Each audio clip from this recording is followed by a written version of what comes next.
Hello friends, welcome to the new section. अब इस section में हम लोग देखने वाले हैं कंटेनर और वर्चुअल मशीन के बीच में डिफरेंस। मतलब हम लोग क्यों वर्चुअल मशीन से कंटेनर पे शिफ्ट हो रहे हैं और क्या क्या फ़ायदे हैं और एग्जैक्टली होता क्या है डिफरेंस। ठीक है, तो मैंने क्या किया है, मैं पहले ना माइक्रोसॉफ्ट वाइट बोर्ड ओपन कर लेता हूँ। बड़ा आसान पड़ता है यार। इसमें मैंने एक ये इमेज फेच करी है, ये मैंने अपने नोटपैड पर ड्रॉ करी थी आपको एक्सप्लेन करने के लिए।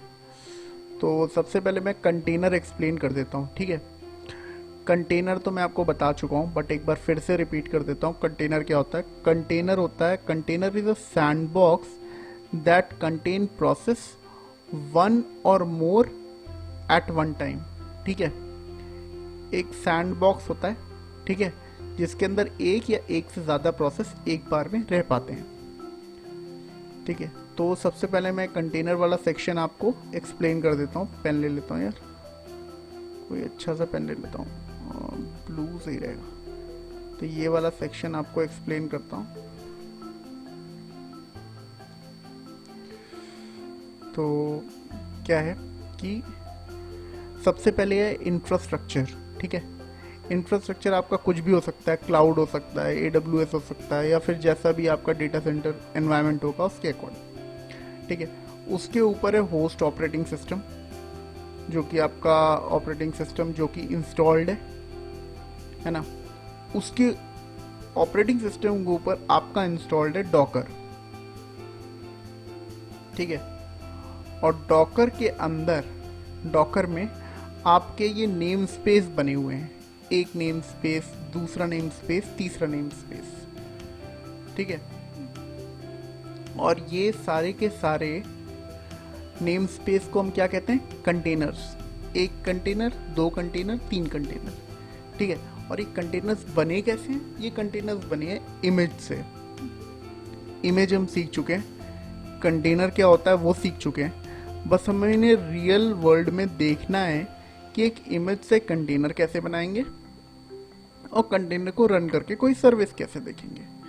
तो वो चीज़ हम आगे के वीडियोस में देखेंगे, बट अभी के लिए डॉकर पे हमारे ये नेम स्पेसेस हैं जिनको हम कंटेनर्स कह रहे हैं। एक, दो, तीन, तीन रन कर रहे हैं यहाँ पर।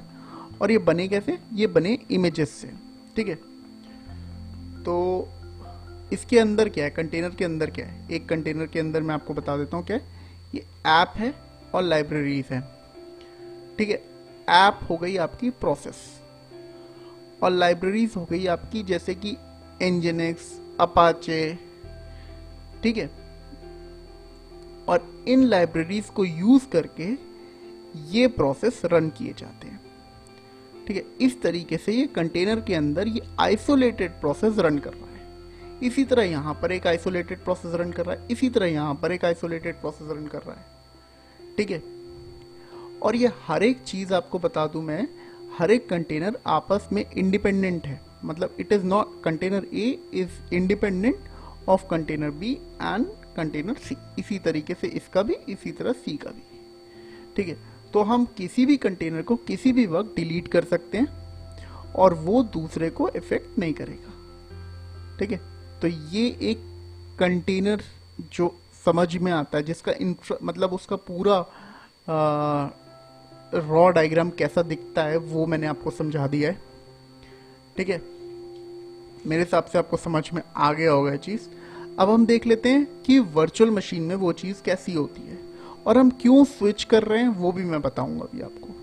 तो वर्चुअल मशीन में देख लेते हैं। सबसे पहले नीचे क्या है? इंफ्रास्ट्रक्चर।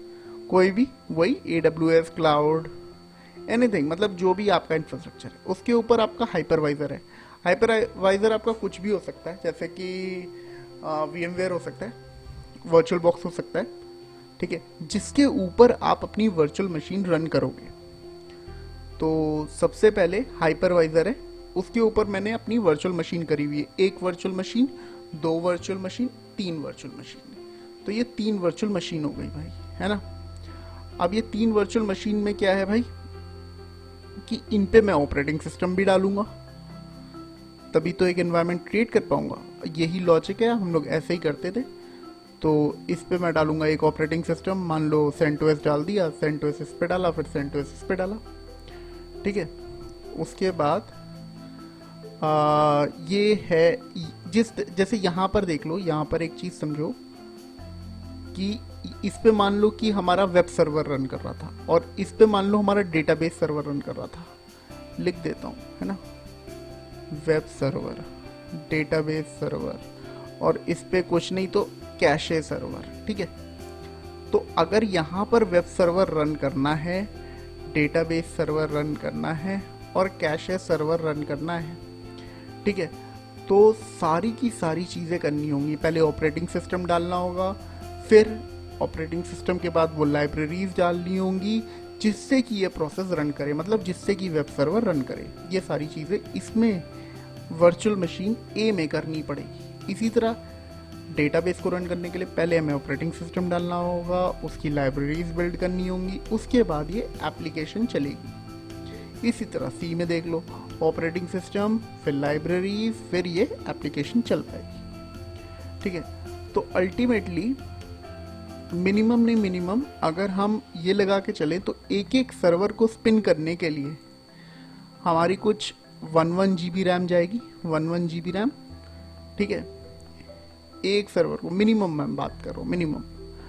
और अगर हम यही कंपैरिजन डॉकर में देखें तो हमारा सर्वर अगर, तो मिनिमम हमें टोटल 1 GB रैम लगेगी, क्योंकि ये सब तो आइसोलेटेड प्रोसेस है, तो प्रोसेस है, ठीक है। और जितनी जरूरत पड़ेगी वो डॉकर को पड़ेगी, डॉकर पड़ रही है 1 GB बस, है ना। ये सारी की सारी चीजें सैंडबॉक्स में है।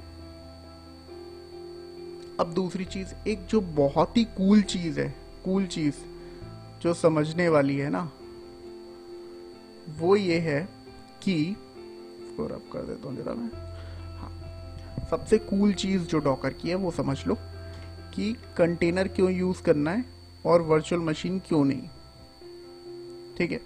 तो मान लो मेरे 3 कंटेनर है ना, ए है, बी है और सी है।